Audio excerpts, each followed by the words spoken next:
So we're looking at Orwell's 1984, George Orwell's 1984. And with it, the last work that we're looking at on the course. It is a very bleak novel, which I read in 1984, as it turns out, because I was in the 12th grade in 1984, if you want to age me. And I read it the same year as I read Huxley's Brave New World. And I have included the two novels on the course when I found out that they were no longer studied in the public schools as when I grew up. So I read it in 1984, which is still in the midst of the Cold War. And it was written in 1949, or published in 1949, and cast the evil world of 1984 was 35 years in the future.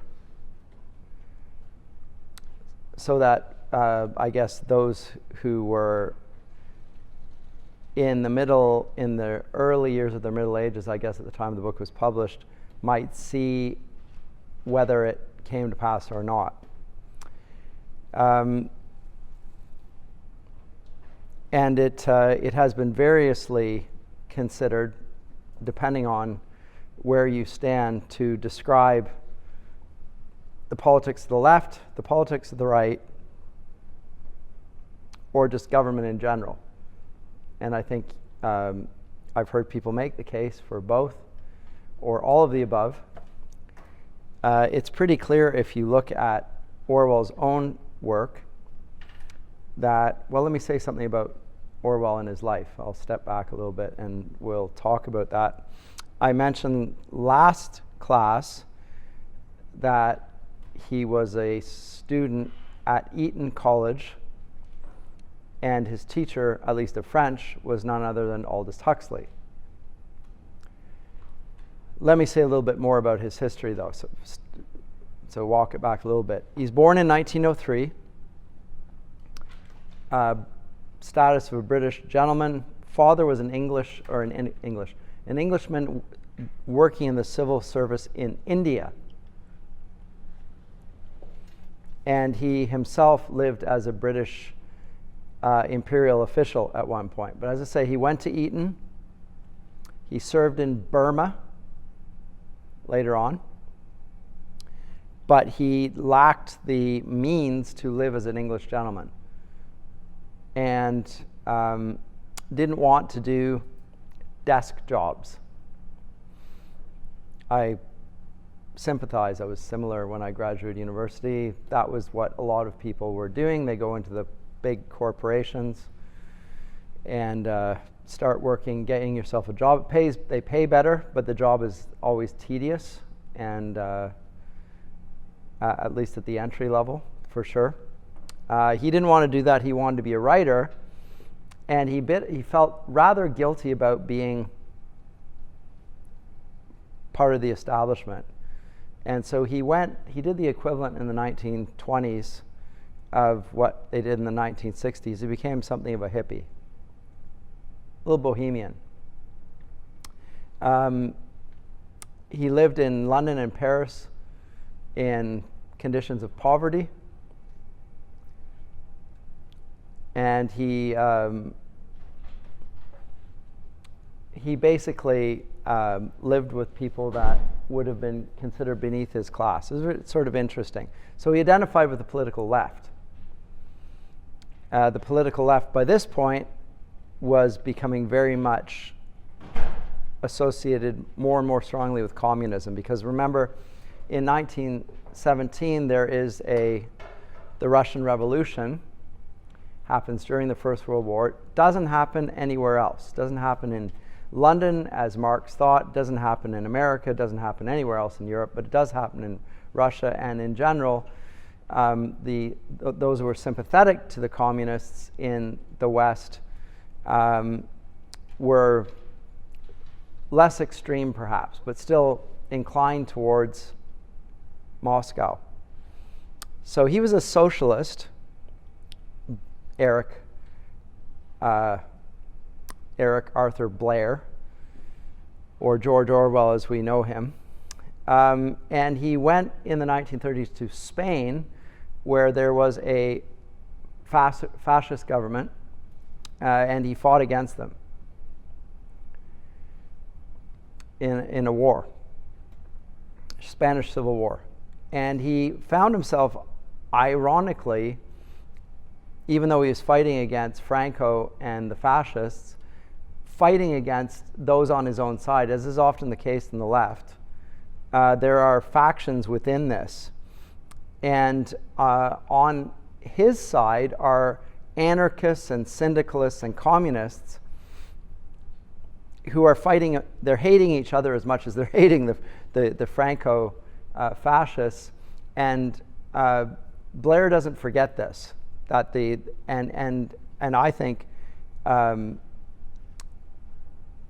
communists who are the best organized win out amongst the left. And gentlemen like Blair, who wants to work in a collaborative fashion, is rather disenchanted by this, and he brings this back to England with him, because even though the communists win in amongst the left, Blair does not feel comfortable being on the left. And so he goes back to Britain. He works in the BBC for a little while, finds that tedious as well. But he carries on a private literary war with the communists, in my opinion, and writes about it here in 1984. 1984, and I'm going to tip my hand here, is not against totalitarianism, it's against communism. And it really is about Stalin and Stalinist Russia. And I would say the same thing is true of his Animal Farm. It's not against totalitarian government in general, although you can see that things that are said about the communists will apply to all totalitarian governments. But it is specifically against that, and Big Brother with the big mustache looks a lot like Joseph Stalin.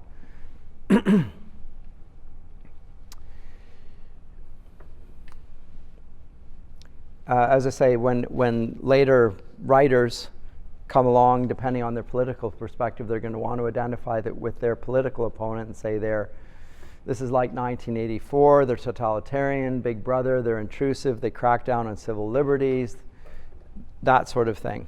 But I think it's pretty clear from Orwell's own biography that he intends it to apply to the political left. You will rarely hear that in academia, because academia tends to be dominated by those who are sympathetic with the political left. And the warning they rather selectively want to see applies to one side, not their own. And I think it can apply to both sides. But I don't think that's Orwell's intention. At any rate,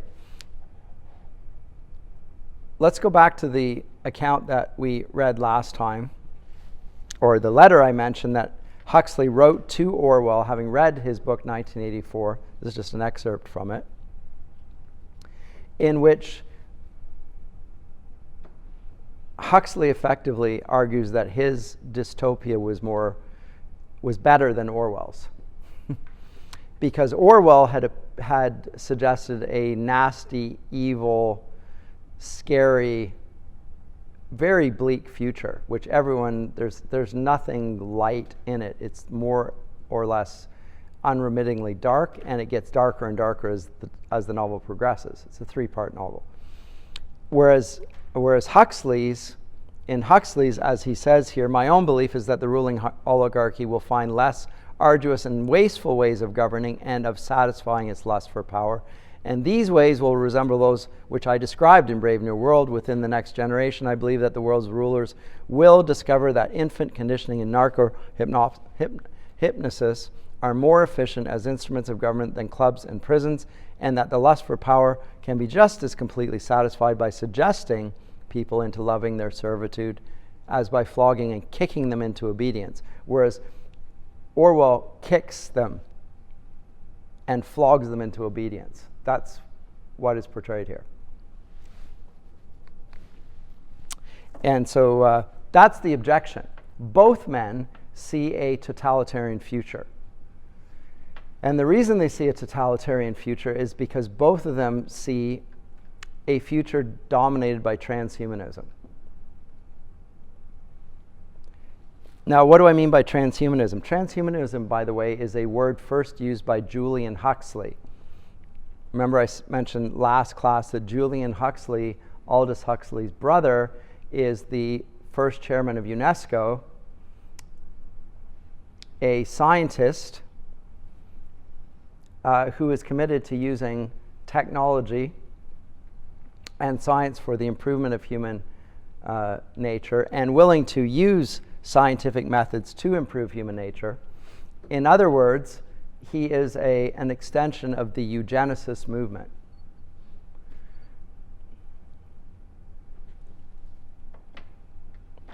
And here we need to step back a little bit, just for a minute, because this is at the end of the year, having in a Christian university where I've talked about we're going to study literature over various time periods as it progresses, beginning with the classical world and seeing how different they looked at the world than we do, and then the transformative effect of the Christian faith on that, not just moving from polytheism to theism and Trinitarian theism at that, and how that transforms human life from seeing certain heroes to bear the image of God to the exclusion of women and children and slaves. Only men of property bear the image of God in the ancient world.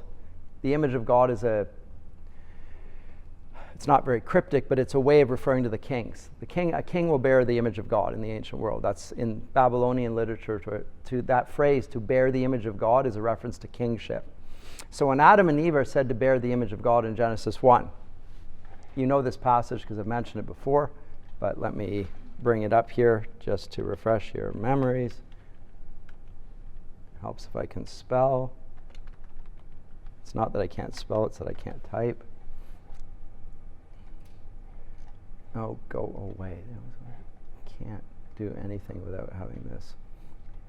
So God created man in his own image. In the image of God, he created him. Male and female, he created them.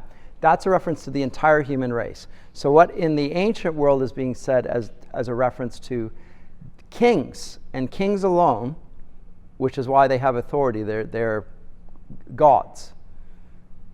Effectively gods in the midst of the human race, which are not like that. And therefore, there's no point in trying to replace the gods, because you're just a man. You're not one of the gods. But this reference in Genesis applies that same idea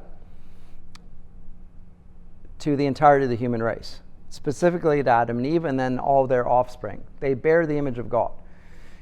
And that idea has a powerful effect over the course of human history, which I've cataloged to some degree in the development of the epic. Because the epic goes from being a reference to the heroic deeds of one great man like an Achilles or an Odysseus, to a man in Aeneas who will ground a whole empire, which will basically encompass the whole known world. So it's a national epic, but it's still about a great man. And remember that the Aeneid is dedicated to Augustus Caesar, and Aeneas, or his son Iulus, is by adoption his grandfather, and so he's related to someone who bears the image of God. So it's about Augustus and the Augustus cult. It's already moving in a certain trajectory that was not there in the Homeric epic. Come Christianity, it starts to be transformed, and Dante the Pilgrim is undergoing a sort of odyssey, and it's a 3-day odyssey that he does on behalf of the whole human race, in a sense. And he says, in the beginning of all, or in the middle of all of our life's journey, all of our lives' journey.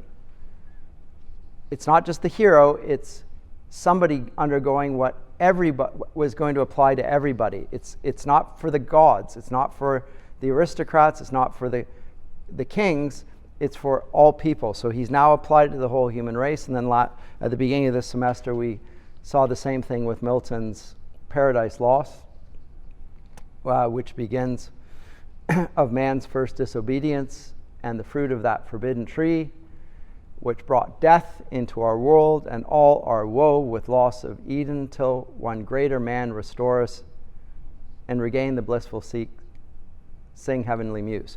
So he applies it once again to two events: the loss of Eden, the fall brought about by one man, this man, Adam, created in the image of God, restored by another man who he doesn't bear the image of God, he is the image of God. That's what it says in Colossians 1.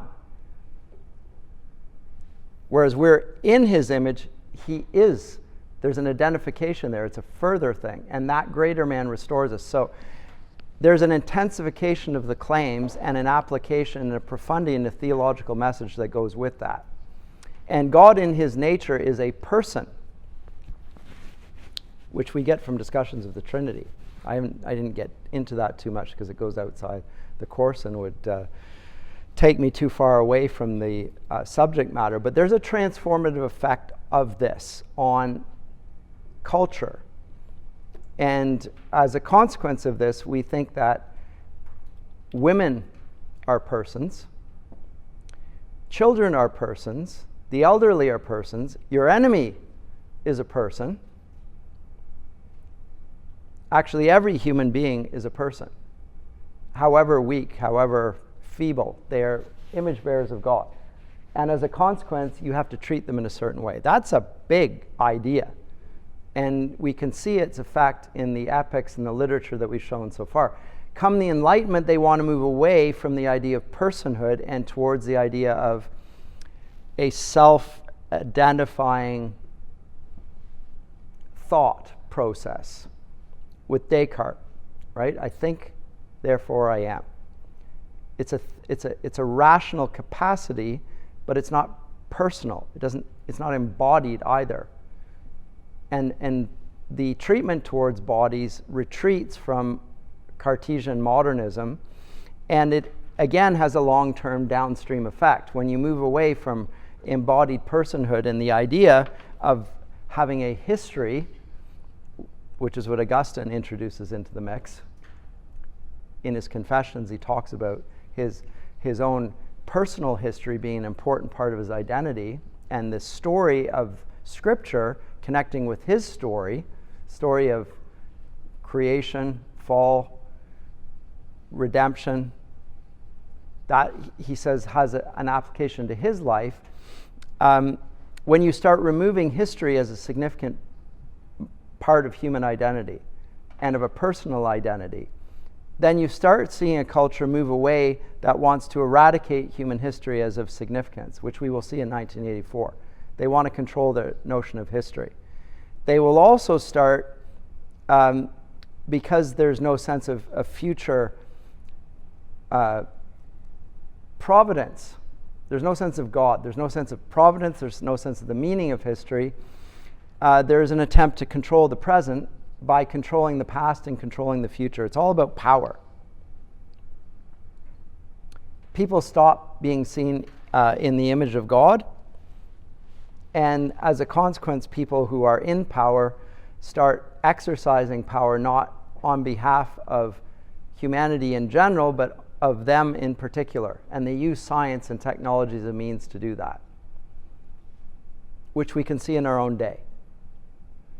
When Orwell writes 1984, the idea of televisions on the wall which watch you is actually, I have a review here by Isaac Asimov, and I think he wrote it in 1979, and he said that it's utterly implausible because televisions can't see two ways.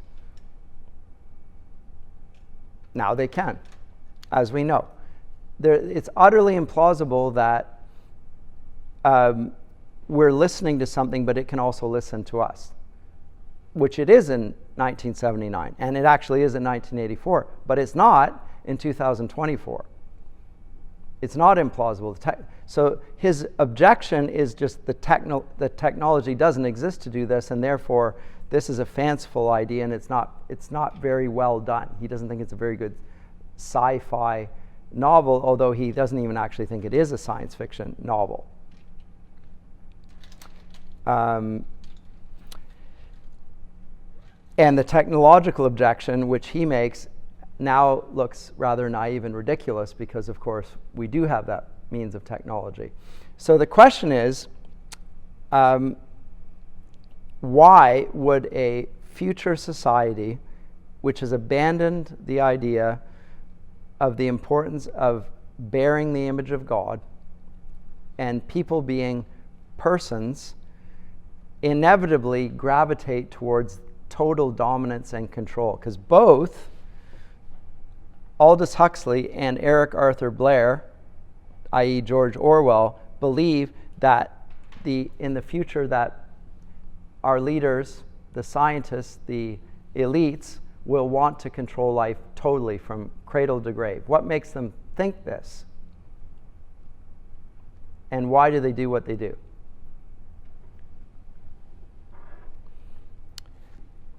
What makes them think this? Because they observe that they all think this. Quite frankly, they observe that everyone in the establishment is thinking exactly this, that the way forward is to consider humanity as an experimental object, and that the way to create a better future is to take more control over human nature. And I think I mentioned this to you last time. B.F. Skinner, did I mention B.F. Skinner? I think I did. No? Yeah, you did.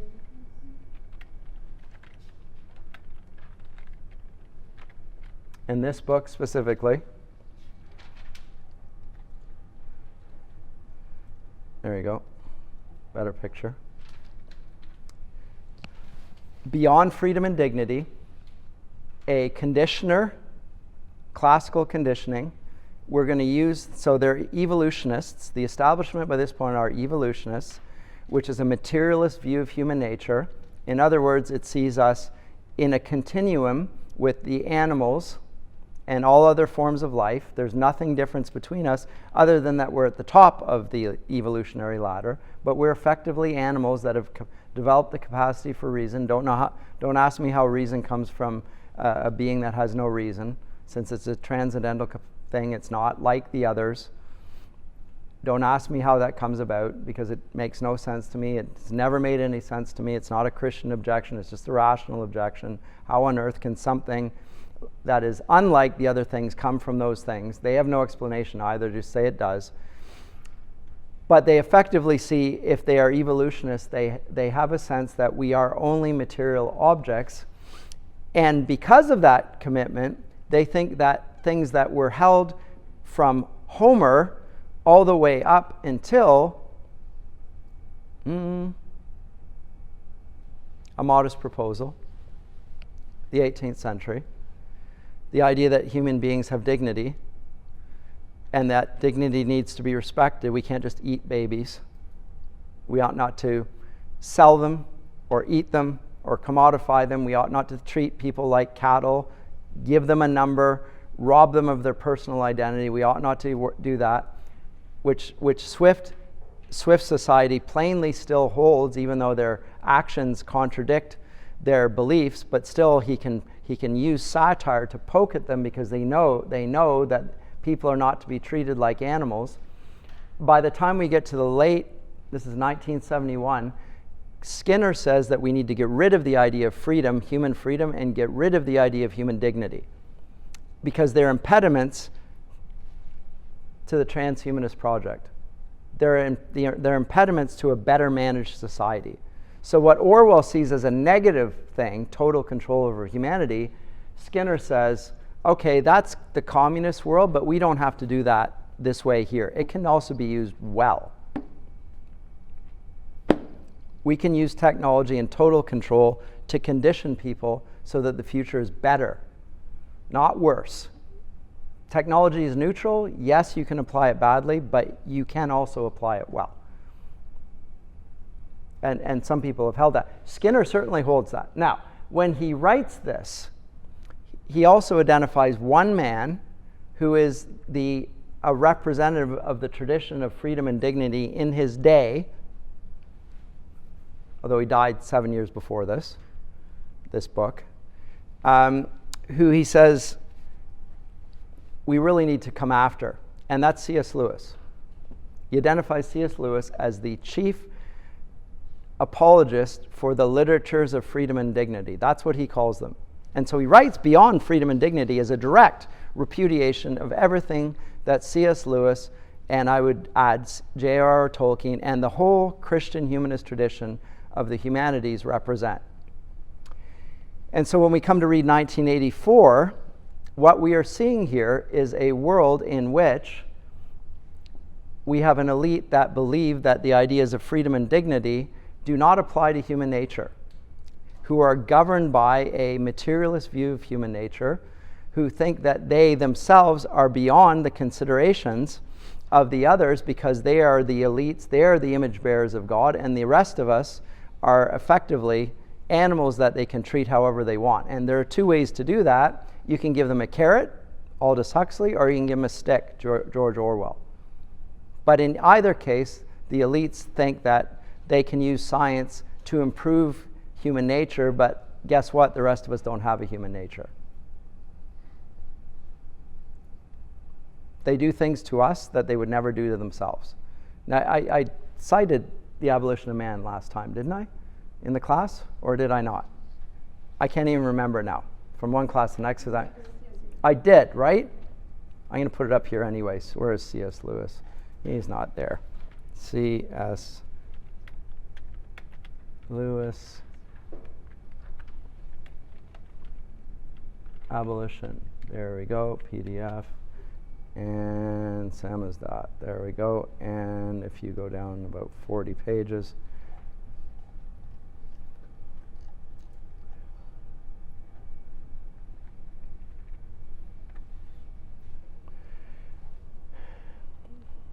The power of conquering nature is us reducing everything to nature in order that we may conquer them. And we're always conquering nature. And that's the perspective in Orwell's 1984. It reduces everything to a being without a history. So it eradicates the past. It makes us like animals. The difference between an animal and a human being is an animal has no sense of history or past. If you sacrifice a cow, nobody asks who the cow was that you sacrificed. Nobody asks. If you kill a person, they'll say, who was that person? Immediately. We recognize that there's a different category that applies there. But if we reduce it to a commonality, that is, we say that both are a part of nature, by so doing, we're dehumanizing people. That is what we see in 1984. If that makes any sense. That's exactly what's going on. And he will go on further to say we are always conquering nature because nature is the name for what we have to some extent conquered. The price of the conquest is to treat a thing as mere nature. Every conquest over nature increases her domain. The stars do not become nature till we can weigh and measure them. The soul does not become nature till we can psychoanalyze her. The wrestling of powers from nature is also the surrendering of things to nature. And the thing that gets lost in the process is personhood. And that is what he portrays in the political novel 1984. Yes? So, but by virtue of what you just submitted, but didn't we see all of that in all of the literature that we have gone through with Swift, even before Brave New World, with Heart of Darkness, that we have reduced? So we're saying that we shouldn't reduce people to nature because it dehumanizes them, but all we have seen is various examples of people being dehumanized. We have been ever since Swift, pretty much. So again, it's an intensification of the problem of the Enlightenment, which reduces people not to persons, but rather to rational thought processes.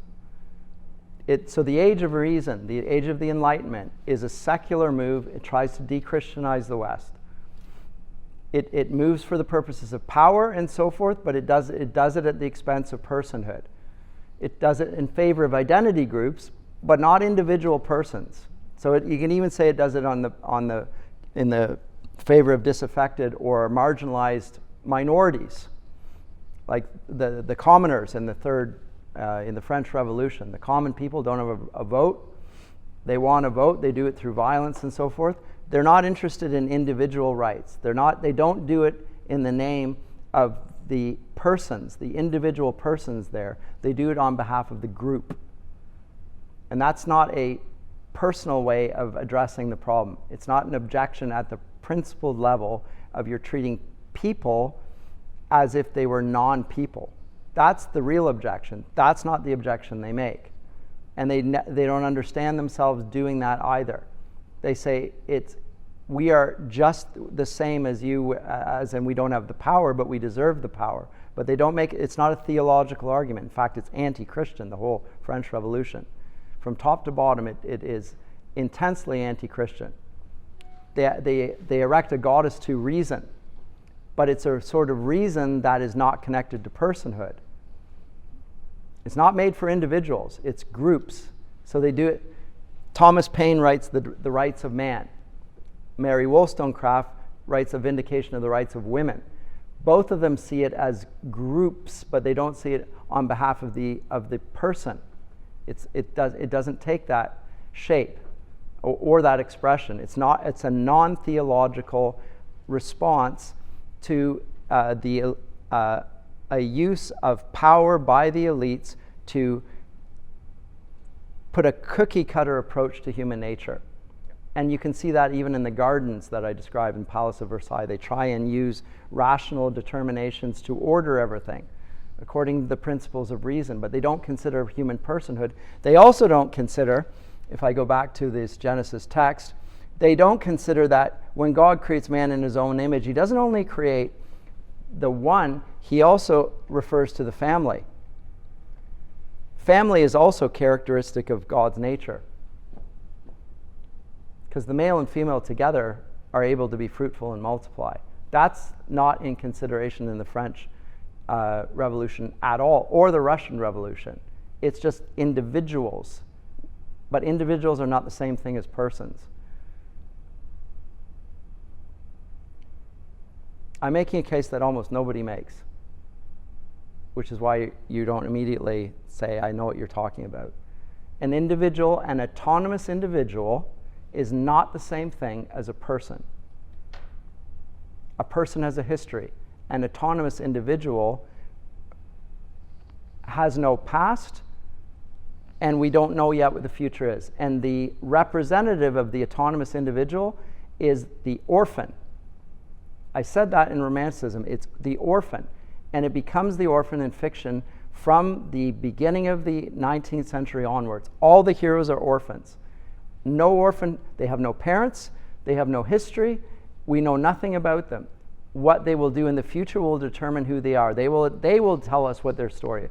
In terms of a genre of literature, it's called a Bildungsroman. Did I use that phrase before? Bildungsroman? I try not to throw too much at you. Anyway, it's a German word. As you can probably hear.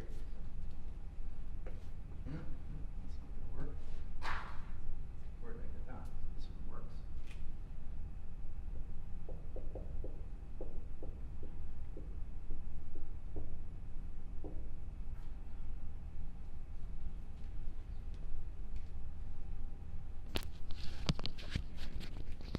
We use this word in English.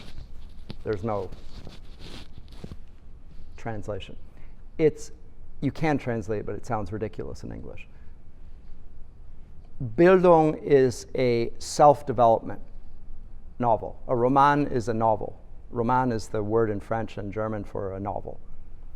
And Bildung is a self-development novel. It's not an educational novel. Education is something that parents do to children. This is something you do to yourself. It is a form of culture, it is a form of education, but it's a self-directed one. And the reason it's self-directed is because you're an autonomous individual and nobody can direct you. So the hero in a Bildungsroman will have to teach himself what the right path is in life. Nobody can really guide him. And it will be said in the latest iteration, the sci-fi novels of superhero novels, you have to look within yourself for what the right thing is to do. This is the advice that Dumbledore gives to Harry Potter. It's what is told to Peter Parker, the Spider-Man type thing. Other than with great power comes great responsibility. Yeah, but nobody's going to tell him what to do with his powers. He has to figure it out for himself. And then he will become a superhero by finding his path for himself. No wisdom from the past can guide him, because he is a unique thing. He has superpowers. Nobody has these superpowers besides him. How they get the superpowers, who knows? Usually through technology. Right? Either you can, if you're a billionaire, you can buy the technology, or then you can have some sort of weird industrial accident. You get radiated with something or fall into a vat of whatever, and then the powers somehow emerge out of you. But then you are unique, and you're not like any other person. You're literally a superhero. You're not like other people. You're above them. You're the gods. And those models of orphans that will act to defend humanity, whatever humanity is, which they don't share with the rest of us because of their superpowers, is somehow exemplary for us. Actually, it's just exemplary for the elites, who have the superpowers of science and technology and are going to defend the rest of us with science and technology. It's a way of getting us to believe that science and technology is unambiguously good. Except they have supervillains and they use science and technology as well. But the good guys win.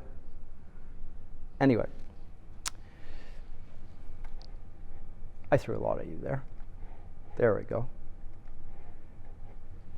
But as I say, freedom and dignity, and the literatures of freedom and dignity,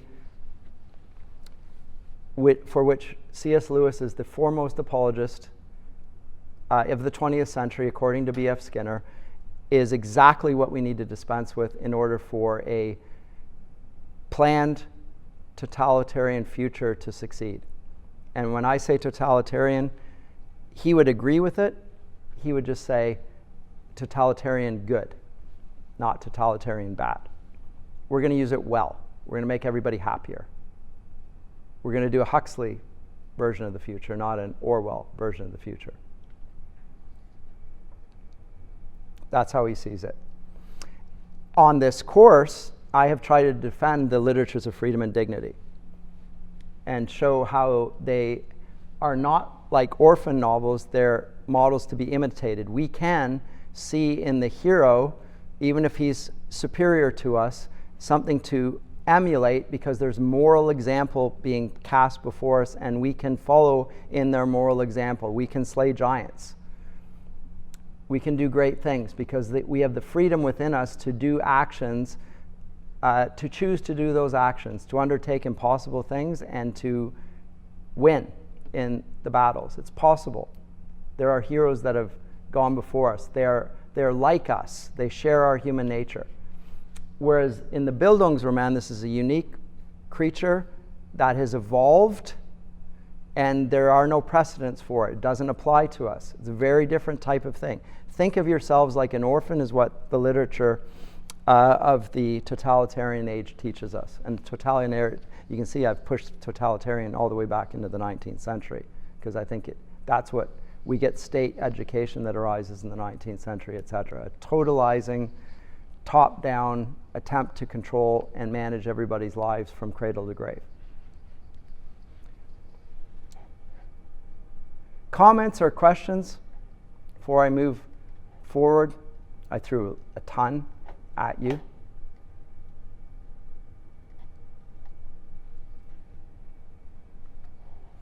And by all means, do go look at The Abolition of Man this summer. If not, I'm going to come to this book now and its narrative.